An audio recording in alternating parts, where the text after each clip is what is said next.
South ఇండియాలోనే biggest sorry store మన Varahi silks మన విజయవాడ ఎంజీ రోడ్లో ప్రారంభం.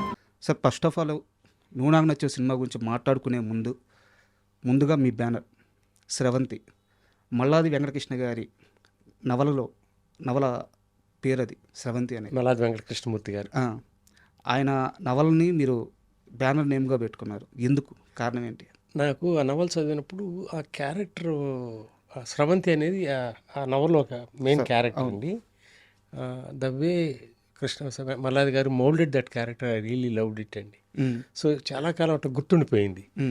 బ్యానర్ నేమ్ ఏం పెడదాం అనుకుని చెన్నై వెళ్ళి ఆలోచిస్తున్నప్పుడు సింధూరా అని ఒక ఐడియా వచ్చింది.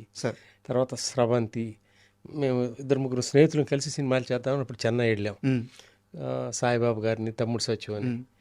సో రకరకాలుగా అనుకుంటున్నప్పుడు నాకు ఎక్కువ స్రవంతి అనేది బాగుంటుందేమో అని అనిపించి ఈ రిఫరెన్స్తో తర్వాత మల్లాది గారు నేను కలిసి జయత్రయాత్రప్పుడు కొన్ని రోజులు ట్రావెల్ చేశాను. నాగార్జున గారి మూవీ.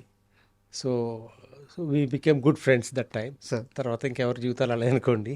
యాక్చువల్గా నాకు చిన్నప్పుడు మీరు తెలియదు సార్, చాలా చిన్న వయసులో మీది, బట్ మీ బ్యానర్ తెలుసు, స్రవంతి మూవీస్ అని చెప్పేసి. నాకు మీ బ్యానర్ పేరున్నప్పుడల్లా కూడా మన ఆ పుస్తకం పైన అమ్మాయి కళ్ళు క్లోజ్ షాట్ పెట్టి ఒక బొట్టు పెట్టుకొని ఉంటుంది, స్రవంతి బుక్ నావల్ మీద అట్ట పైన. నాకు ఆ స్రవంతి మూవీస్ బ్యానర్ అనగానే ఆ విజువల్ గుర్తొస్తూ ఉండేది అనమాట. సో చాలా ఇట్లా మీతో కూర్చోవడం బాగుంది, సంతోషం. అండ్ నువ్వు నాకు నచ్చే విషయానికి వస్తే సార్, యాక్చువల్గా నువ్వు నాకు నచ్చే సినిమా మీరు అనౌన్స్ చేసే సమయానికి మీ దగ్గర కథ లేదని మీరే నిన్న చెప్పారు త్రివిక్రమ్ గారితో మాట్లాడుతూ. అంత ధైర్యం ఏంటి? నువ్వే కావాలి కలిసి జర్నీ చేసాము. అది రామోజీరావు గారి సంస్థకి చేయడం జరిగింది. సో అప్పటికి అందరికీ కూడా సక్సెస్ కావాలి అనే పరిస్థితి మాది. నాది కానీ, విజయభాస్కర్ కానీ, త్రివిక్రమ్ కానీ, కోటి, సీతారాం శాస్త్రి, సుచిత్ర చంద్రబోస్, మేమందరం కూడా చాలా లో ఎబ్లో ఉండేవాళ్ళం. మేము మళ్ళీ ప్రూవ్ చేసుకోవాలి. అంటే ప్రూవ్ చేసుకోవాలంటే మనం కావాలనుకుంటే జరిగేది కదండి. మన శక్తినంతా వినియోగించి ప్రతిరోజు దానితో ప్రయాణం చేసి చేసిన సినిమా అది.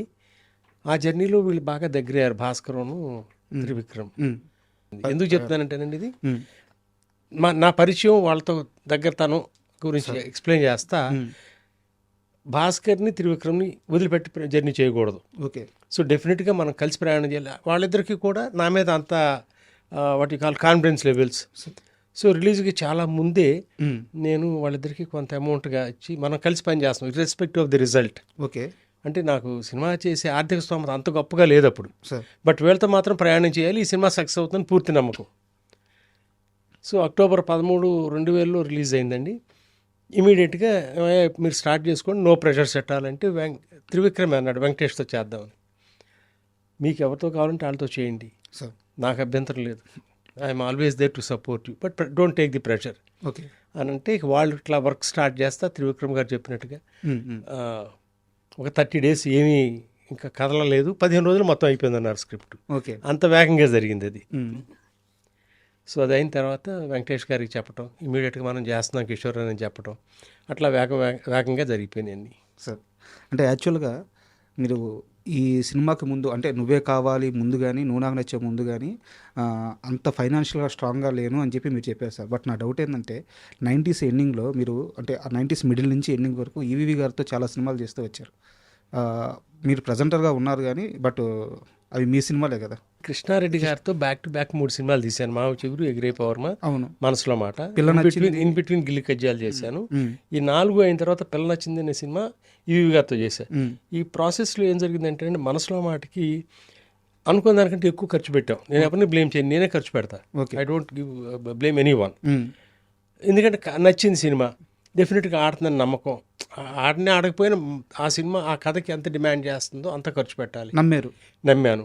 సో దాంట్లో ఆర్థికంగా విపరీతమైన నష్టాలు వచ్చింది. Okay. At the same time distribution office ఉండేది, ఆబ్లిగేషన్ల మీద చేయాల్సి వచ్చాయి కొన్ని సినిమాలు.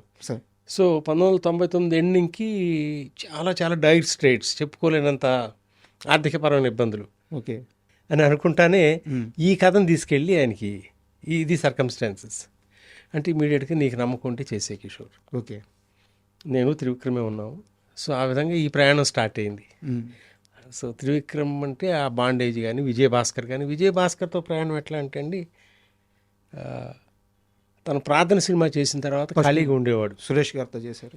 సురేష్తో. అవును. తనకు సినిమాలు లేవు. అట్ ది సేమ్ టైం నేను అన్ని ఫేజెస్ అండి. అప్పుడు కొన్ని సినిమాలు చేసి బాగా నష్టపోయి ఉన్నాం.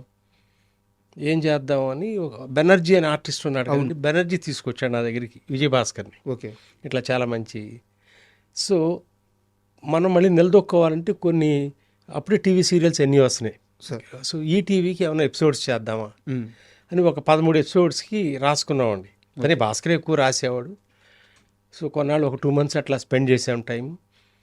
హైదరాబాద్ వచ్చి అది వాళ్ళకి ఇస్తే ఒక టెస్ట్ ఒక ఎపిసోడ్ ఏదో షూట్ చేసుకురామన్నారు.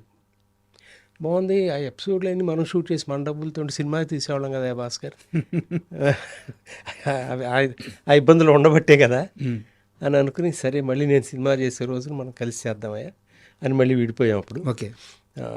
ఆ తర్వాత ఈ మావు చీవుళ్ళు ఈ సినిమాలన్నీ చేసి మళ్ళీ ఇబ్బందులు పడి ఫైనల్గా ఈ సబ్జెక్ట్ చూసినప్పుడు భాస్కరే పర్ఫెక్ట్ అని ఆ రోజు డెసిషన్ చేసుకున్నాను నేను. ఆ రోజు రాత్రి ఫోన్ చేశా, భాస్కర్ మనం కలిసి పని చేస్తున్నాం అని. సో అట్లా అంత దగ్గర అయ్యాం మేము. సో అప్పుడైనా త్రివిక్రమ్ గారిని ఎట్లా కలిశానంటే 99లో ఇక్కడ ఫిల్మ్ ఫెస్టివల్ జరిగింది, ఇంటర్నేషనల్ ఫిల్మ్ ఫెస్టివల్. దాని సినిమాలకి భాస్కర్ త్రివిక్రమ్ కలిసి వెళ్తూ ఉండేవారు, నేను వెళ్తూ ఉండేవాడిని. అప్పుడే మీరు చెప్పిన పిల్ల నచ్చిన షూటింగ్ జరుగుతూ ఉండేది. ఓకే. సో నైట్ టైము ఆ సినిమాలకు వెళ్ళినప్పుడు భాస్కర్ని కలిసినప్పుడు త్రివిక్రమ్ పరిచయం చేశాడు. అతను ఎవరో బెంగాల్ నుంచి పారిపోయి వచ్చిన రచితలాగా ఉండేవాడు, మెడలో వేసుకుని జుబ్బా వేసుకుని ఎవరయ్యా అంటే ఒక మేధావైన అభిప్రాయం కలిగింది. ఓకే. సో ఆ తర్వాత నువ్వే కావాలప్పుడు తను సజెస్ట్ చేశాడు త్రివిక్రమ్ అంటే. అప్పుడు త్రివిక్రమ్ని కలవటం, ఇక అక్కడి నుంచి హిస్టరీ. సార్, నువ్వు నాకు నచ్చే సినిమా విశేషాల్లోకి వెళ్ళే ముందు నాకు ఒక క్వశ్చన్కి సమాధానం కావాలి.